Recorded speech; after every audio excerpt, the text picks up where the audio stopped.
Bonjour, bonsoir, selon votre position géographique, peu importe là où vous êtes, recevez nos chaleureuses salutations. Et surtout, bienvenue sur la chaîne YouTube de la F Society. Aujourd'hui, nous allons voir rapidement comment configurer un microtik de nouvelle génération, c'est-à-dire à partir de la version 7.19 en allant. Donc, sans plus tarder, je vais ouvrir mon Winbox et je vous conseille aussi de faire la même chose. Vous suivez pas à pas et puis vous faites ça aussi. Je suis dans mon Winbox, donc je vais me connecter. Voici mon routeur qui est représenté ici, le RB951. Maintenant, moi, je vais me connecter. Je peux utiliser l'adresse MAC ou ce IP adresse. Je rappelle que j'ai restauré mon routeur. J'ai supprimé les configurations de base. Je n'ai pas mis de mot de passe puisque j'ai restauré tout. Donc, il n'y a pas de mot de passe. Dans ce cas, on se connecte. Voilà, nous, on est connecté ici. Premièrement, nous allons aller sur le Quick7. Donc, on est déjà, le truc est venu directement sur le Quick7. Donc, dans le Quick7, je vais choisir le WIPS AP. Donc, dans le WIPS AP, on va configurer tout ce qui est nom de notre Wi-Fi, les bandes, la fréquence, tout ce que nous avons de base pour le Wi-Fi. Donc, moi, je vais nommer mon Wi-Fi. Mon Wi-Fi va s'appeler Miabe Wi-Fi Zone. Donc, c'est comme ça, moi, je vais le nommer. Miabe Wi-Fi Zone. Donc, ici, on s'assure qu'on a bien choisi le BGN. Donc, pour que ça puisse être adapté à tous les types d'appareils, même les vieux appareils qui ne sont pas à jour, puissent se connecter à notre réseau. 2 GHz, ça c'est la bande. Maintenant, ici, on a déjà fini avec ce côté. On vient maintenant de ce côté configuration Internet, tout ça. Là. Donc, configuration, on laisse ça sur routeur. On vient au niveau d'Internet. Quand on arrive au niveau d'Internet, on choisit automatique. Je vous conseille d'aller suivre la vidéo qu'on avait fait détaillant tout ce process, tout ça. Je rappelle que le but de cette vidéo, c'est de vraiment aller droit dans le but vers les microtiques de dernière version pour nous permettre vraiment de le faire. C'est un complément à la vidéo qui était déjà là, parlant de la configuration des microtiques en général. Donc, nous avons fini avec ce niveau automatique, tout ça. Maintenant, ici, on va renseigner notre adresse IP. Donc, nous-mêmes, on choisit n'importe quelle adresse IP pour notre routeur. Pour ceux qui n'ont pas de notion sur l'adresse IP, vous allez juste suivre ce que je fais. Donc, il faut noter que les adresses IP comportent 4 éléments séparés par des points. Moi, je vais mettre 126 points. Donc, ça, c'est le premier élément qui est séparé par un point. Je mets 126.0.1.1. Ça, c'est mon adresse IP locale. Donc, une fois qu'on a fini avec cette étape, on descend un peu. On vient ici. Ça, c'est pour identifier ton routeur. Nous, on peut décider de nommer notre microtik de telle sorte que après, quand on voit, on sait que tel truc, c'est pour nous, tel truc, c'est pas pour nous. Au cas où on a plusieurs microtiques à gérer pour pouvoir aller droit au but, savoir ce à quoi on veut travailler. Parce que c'est pas évident de retenir l'adresse MAC. Donc ici, moi, je vais donner un nom simple. Je donne F Society. Donc, c'est ce que j'ai nommé. Maintenant que c'est fini, donc on peut appuyer soit le OK ou bien le Apply. Donc, si je finis d'appuyer le Apply, je peux juste mettre OK pour que ça se ferme. Maintenant qu'on a fini l'étape de Quick7, donc notre Wi-Fi est bien créé. Maintenant, on peut le voir. Normalement, ça va s'afficher ici. Donc, c'est lui ici. Il y avait Wi-Fi Zone qui s'affiche ici. On va maintenant dans le bridge. Donc, le bridge, je vous rappelle encore d'aller suivre la première vidéo qui va peut-être apparaître en haut quelque part ici. Donc, vous pouvez aller savoir vraiment c'est quoi les bridges servent à faire quoi et tout et tout. Donc, nous, on va créer notre bridge à ce niveau. Donc, new. Donc, automatiquement, le Winbox nous donne un nom, mais nous n'allons pas utiliser ce nom. On va juste modifier légèrement ce nom pour reconnaître. Je rappelle que vous pouvez donner n'importe quel nom à votre bridge, mais nous, on décide de donner un nom que nous-mêmes nous voulons. Donc, on donne bridge underscore AP, pas de 8. Donc, c'est le nom seulement du bridge. Quand on a fini avec le nom, j'appuie juste sur OK. OK. Maintenant, c'est notre bridge. Donc, maintenant qu'on a fini de créer notre bridge, le bridge, en anglais, ça veut dire le pont. Un pont. et ça nous permet de relier, de mettre plusieurs ports sur un même pont. Donc par exemple, je peux dire que mon port 2, 3, 4, je les mets sur le pont 1. Mon port WLAN 1, je le mets sur un autre pont. Quelque chose de ce genre. C'est ça, ça permet de regrouper les trucs à un seul endroit pour pouvoir les utiliser quelque part, pour ne pas à tout moment choisir un, choisir deux, choisir trois, pouvoir avancer vite. Donc maintenant qu'on a fini de créer le bridge, le pont, on va maintenant regrouper les ports dans ce pont que nous avons créé. Donc vous venez au niveau de port, là on a mis port avec S, donc vous cliquez sur New. Donc chez vous ça peut être Add, ça peut être ajouter, ça peut être ce que vous voulez. Donc moi, mon système est en anglais. Le truc c'est adapté à mon système et c'est ça. Donc moi c'est New. Donc vous allez juste voir ça légèrement en haut. Donc vous cliquez juste sur ça, le New. Vous venez, ça doit être sur Général. Donc si vous cliquez que c'est pas sur Général, vous le ramenez sur Général ici. Voici mon Général ici. Voici le bridge. Donc le bridge reste là-bas.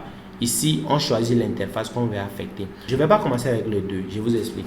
Actuellement, nous sommes connectés sur le port 2. Si je commence directement avec le 2, ça va me déconnecter. De toutes les façons, ça va me déconnecter au cas où, le moment où je vais affecter le Ether 2, c'est-à-dire le port 2 à mon bridge, ça va me déconnecter, c'est normal. C'est juste que je n'aimerais pas qu'on me déconnecte au premier coup. Donc c'est pour cela que je veux commencer par la fin et venir terminer à la fin. Maintenant, celui-ci, on ne l'affecte jamais à un bridge.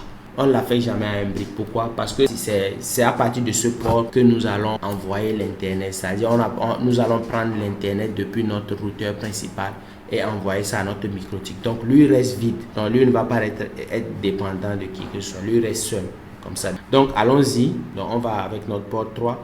Donc je fais Apply. OK. Je fais le New encore. Je clique, je choisis le 4. Je fais Apply.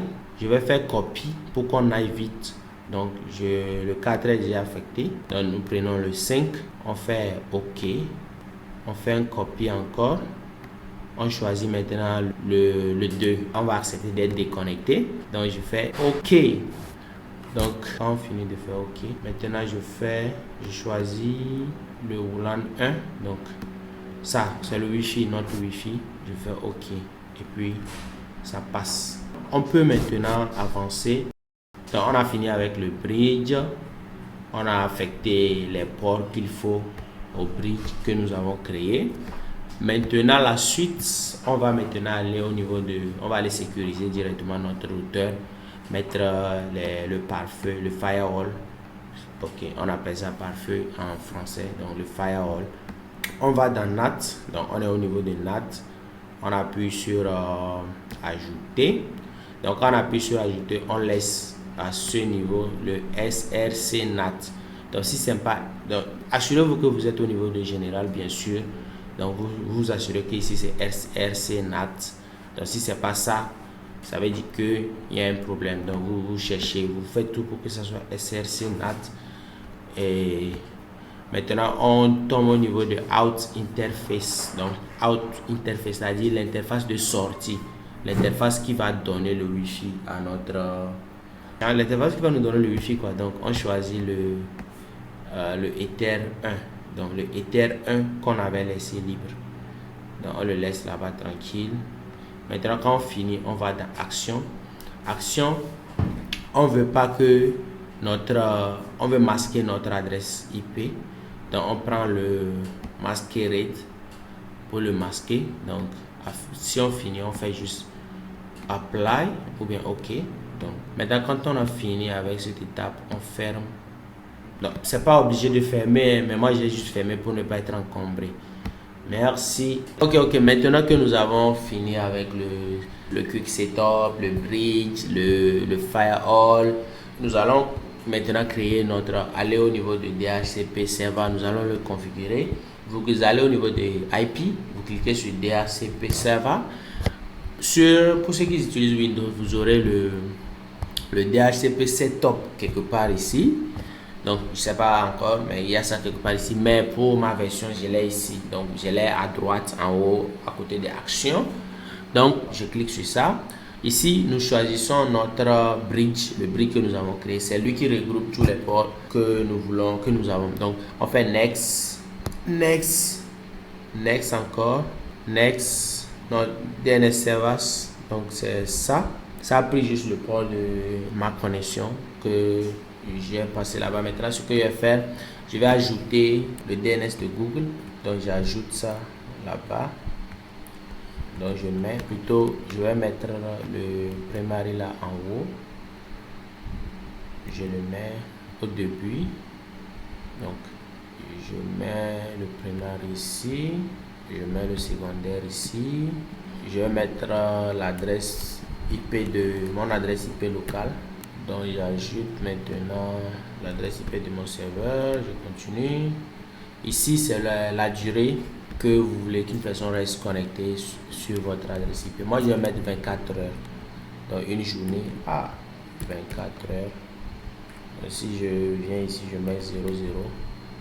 Donc, j'ai mis 24 heures. Next. Vous double-cliquez sur ça. Donc, nous allons cocher ces cases-là pour pouvoir protéger notre IP et tout. Donc, je coche Always Broadcast. Donc, je vous rappelle encore, il y a la vidéo qui expliquait tout ce qui se passait ici quand on coche et quand on ne coche pas. Donc, je coche les deux cases là. Et maintenant, je continue. Je appuie sur OK pour que ça passe. Maintenant que nous avons fini, notre DHCP server est bien configuré. Nous allons maintenant passer au hotspot. C'est cette étape qui est le plus intéressant, la mise à jour. C'est cette étape à partir de le hotspot. Là où on va créer notre hotspot, c'est la partie la plus intéressante parce que c'est là-bas il y a la mise à jour. Donc ce qu'on a déjà fait jusque là, vous pouvez retrouver ça sur cette chaîne YouTube. Normalement, la vidéo va s'afficher en haut quelque part. Genre, je crois que c'est à ce moment cette vidéo est devenue encore plus intéressante et je vous prie de rester attentif. Merci. Donc, on va dans Hotspot. Donc, quand on va dans Hotspot, pour les amis Windows, vous allez avoir le bouton Hotspot Setup quelque part ici. Hotspot Setup, configuration du hotspot quelque part ici. Mais moi, je suis sur Linux, donc j'ai ça ici. Donc, j'ai ça à côté, à droite ici. Donc, je clique sur le hotspot setup. Maintenant, ici, on choisit notre interface en même temps. Donc, notre bridge, donc le pont que nous avons créé. Parce que c'est là-bas nous on a pu regrouper tous les réseaux que nous voulons partager, bien sûr. Donc, next. Donc, next, vous allez voir que j'ai mon adresse IP locale que j'ai configurée. Donc, je continue. Vous faites juste next. Next aussi. Ici aussi, vous continuez, vous faites next. Ici, on dit DNS servers. Donc, le DNS server, on met les IP de Google. Donc, c'est le primary, c'est le 8.8.8.8. Donc, ça, c'est le primary. Maintenant, on va mettre le secondaire. Le secondaire, c'est le 8.8.4.4. Maintenant, ce que nous allons faire, on va ajouter notre adresse IP locale pour que ça soit, genre pour que la page soit facilement accessible, genre que le portail s'ouvre vite. Maintenant, ça fait, non, pour nous c'était 1.6.0.1.1. Si on veut aussi, on peut ajouter par l'adresse IP de notre routeur principal. Moi, je vais mettre le mien. Ce n'est pas obligé, c'est pas obligatoire, vous pouvez laisser comme vous pouvez ajouter. Donc dans ce cas, on peut continuer comme ça. Donc c'est pas obligatoire, mais vous pouvez ajouter l'adresse IP de votre routeur principal ici. Nous, on va continuer. Je supprime, on continue. Maintenant ici, on dit de mettre le DNS name. DNS name, c'est quoi? C'est le nom de domaine auquel les gens peuvent, genre s'ils tapent ça dans le navigateur, ils auront accès à votre page de connexion à votre réseau, donc votre Wi-Fi zone. Moi, le Wi-Fi s'appelle Miabe Wi-Fi zone. Moi, je vais pas faire compliqué. Je vais juste nommer le domaine en miabewifi.tg. Donc, miabewifi.tg. Donc c'est ça. Donc vous pouvez à votre niveau mettre votre nom, le nom du Wi-Fi, l'extension, vous pouvez mettre .net, .com, .t. Maintenant qu'on a fini, on fait next encore. Maintenant ici on crée un administrateur qui va. L'administrateur c'est quoi? Ce username et puis mot de passe, c'est. En fait, lui il a l'autorisation sur tout le réseau. Il n'a pas besoin de temps pour se connecter. Et ça permet, si par exemple vous voulez faire la maintenance, tout ça là, au lieu de prendre un ticket, lui donner pour qu'il se connecte, il va juste utiliser l'adresse, le mot de passe d'administrateur pour se connecter. Maintenant, nous, on va juste mettre un mot de passe. Mettez un truc compliqué, nous, on va laisser admin et puis truc comme ça. Donc, vous, à votre niveau, vous mettez quelque chose de très sophistiqué, un nom différent de celui-ci, afin que les gens ne puissent pas avoir accès à ça. Donc, moi, je vais mettre juste quelque chose pour qu'on puisse finir cette vidéo. Pour cette vidéo, donc je mets 1, 2, 3 et on continue.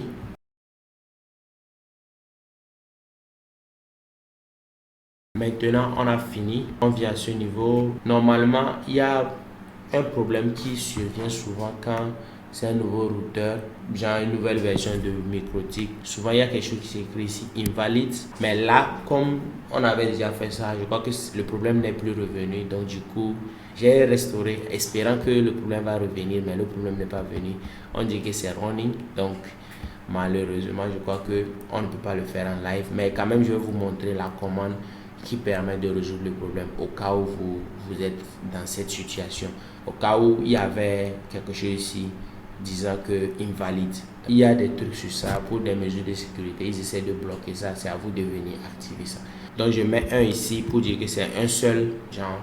La connexion, c'est un seul appareil qui peut se connecter. Par exemple, quelqu'un qui achète, c'est la seule personne qui peut se connecter. On ne peut pas avoir plusieurs appareils pour se connecter ou bien le partage de la connexion. Donc c'est pour éviter ça. Donc maintenant on a mis un adresse per MAC. Quand on a fini, on va dans Service Profile. Donc quand on vient dans Service Profile, c'est pour activer les HTTP et le sauvegarde des cookies, des MAC dans le cookie. De telle sorte que quand quelqu'un revient, qu'on ne lui dise plus de se reconnecter. Donc les cookies, c'est juste sur le PC ou bien le téléphone de l'utilisateur. Ça se sauvegarde là-bas et après quand il vient, le truc se connecte automatiquement sans lui demander quoi que ce soit. Donc on coche ceci, on coche ceci, on coche ceci. Donc on accepte tout ça. Maintenant quand on finit de cocher, on appuie sur OK. Là, notre truc, elle est bien configurée. Là, on n'a pas pu simuler le problème. Le problème n'est pas revenu parce que quand on l'avait fait, on a pu le résoudre. Mais je vais vous montrer comment le faire au cas où vous tombez dans cette situation. Vous venez ici, là où on a mis New Terminal. Donc, vous ouvrez le New Terminal. Voilà. Il me demande de changer le mot de passe parce que je n'ai pas de mot de passe. Et OpenSSH, eux, ils ne blaguent pas avec la sécurité.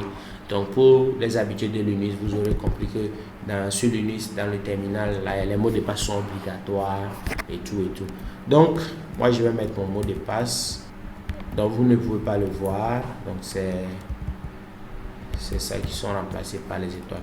Donc, je mets. OK, maintenant, c'est passé. Donc, j'ai bien fait ça. Maintenant que c'est passé, qu'est-ce que nous allons faire? C'est ça. Normalement, si on était dans le problème de les nouvelles versions de MikroTik, il y a une commande que nous allons taper et c'est cette commande-là qui va nous aider à activer le hotspot et que ça ne va plus se présenter comme quelque chose d'invalide malgré le fait qu'on a suivi les étapes faites dans la vidéo. La commande c'est système. Donc système, vous mettez le / device et puis vous tapez le trait de 6 là, mode, donc device mode. Maintenant vous mettez encore / update. Donc update. Donc on va updater le mode hotspot. Hotspot égale à yes. Donc ce qui veut dire que au début quand le truc vient par défaut, c'est pas en mode hotspot, c'est comme en mode Wi-Fi où tu connais genre Wi-Fi avec mot de passe tout ça là. Donc pour que le portail captif ou bien le portail de connexion puisse être fonctionnel, il faudra taper cette commande là dans le terminal et après avoir tapé, on va vous demander de. Donc j'avais mal écrit la commande ici, c'est pour cela ça me signalait les erreurs dès le début. Donc c'est ça, cette commande device mode hotspot égale à yes. Donc, ce qui veut dire qu'on veut l'activer. Maintenant, il nous donne 4 minutes. On nous dit d'appuyer. Il y a un bouton, le bouton reset de notre microtique. Vous l'appuyez une seule fois. Donc, vous appuyez juste le bouton. Vous tournez votre microtique. Il y a le bouton là-bas et puis vous l'appuyez une seule fois. Donc, quand vous finissez d'appuyer, vous pouvez appuyer sur Entrée pour continuer. Mais n'appuyez pas fort, juste une seule fois, légèrement, et puis vous laissez. Moi, je l'avais déjà fait. Donc, moi j'appuie Q pour sortir. Donc, vous appuyez juste une seule fois et ça va s'activer. Et maintenant, vous pouvez maintenant utiliser votre truc tranquillement. Donc, c'est un peu ça. Maintenant, ce que nous allons faire, on va tester, voir si notre portail captif marche bien. Donc si j'attends, donc voici mon Wi-Fi zone. Donc si je clique ici, ça s'ouvre automatiquement. Ok, voilà. Quand c'est connecté, le portail est venu automatiquement. Donc je mets admin et je mets notre mot de passe 1, 2, 3 et on passe. Donc on est connecté à notre Wi-Fi. Donc c'est venu Network Manager is online. Merci beaucoup chers amis et rejoignez le canal Telegram où on a une communauté qui s'entraide beaucoup, j'avoue. Et le lien de la communauté sur Telegram sera dans la description de cette vidéo. Et surtout, n'hésitez pas de liker, de partager parce que ça va aider beaucoup de personnes. Partagez, commentez. Si vous avez certaines des impressions, des points d'amélioration, on est une communauté, on est tous là pour apprendre. Donc merci beaucoup et surtout restez branchés et n'oubliez pas de vous inscrire aussi à la chaîne YouTube aussi. Bye.